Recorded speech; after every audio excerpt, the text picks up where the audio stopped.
আসসালামু আলাইকুম রহমতুল্লাহি ওবরাকাতুহ। আপনি কি অনেক কষ্টে আছেন? কাউকে কিছু বলতে পারছেন না? আসলে আমাদের জীবনে এমন সময় আসে যখন চারপাশে সবাই থাকলেও নিজেকে খুব একা মনে হয়।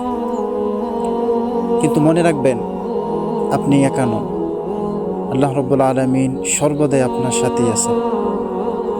যখন ওই মনের ভিতর খুব কষ্ট অনুভব করবেন বা অস্থিরতা কাজ করবে, তখন এই ছোট্ট দোয়াটি পাঠ করবেন।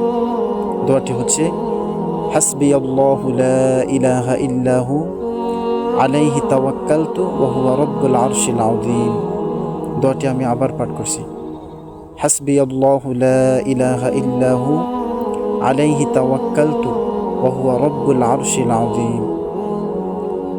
কেউ যখন আপনার মনের কথা বোঝে না, আল্লাহ রাব্বুল আলামিন তখনও বোঝেন। তাই আজ থেকেই এই দোয়াটি বেশি বেশি পাঠ করুন। ইনশাআল্লাহ আপনার মন শান্তি পাবে।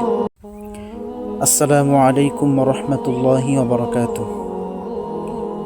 আপনি কি অনেক কষ্টে আছেন? কাউকে কিছু বলতে পারছেন না? আসলে আমাদের জীবনে এমন সময় আসে যখন চারপাশে সবাই থাকলেও নিজেকে খুব একা মনে হয়। কিন্তু মনে রাখবেন, আপনি একা নন। আল্লাহ রাব্বুল আলামিন সর্বদাই আপনার সাথেই আছেন।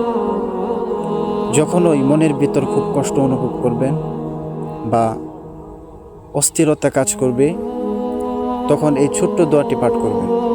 দোয়াটি হচ্ছে হাসবিয়াল্লাহু লা ইলাহা ইল্লাহু আলাইহি তাওয়াক্কালতু ওয়া হুয়া রাব্বুল আরশিল আযীম। দোয়াটি আমি আবার পাঠ করছি। হাসবিয়াল্লাহু লা ইলাহা ইল্লাহু আলাইহি তাওয়াক্কালতু ওয়া হুয়া রাব্বুল আরশিল আযীম। কেউ যখন আপনার মনের কথা বোঝে না, আল্লাহ রাব্বুল আলামিন তখনও বোঝেন। তাই আজ থেকেই এই দোয়াটি বেশি বেশি পাঠ করুন। ইনশাআল্লাহ আপনার মন শান্তি পাবে।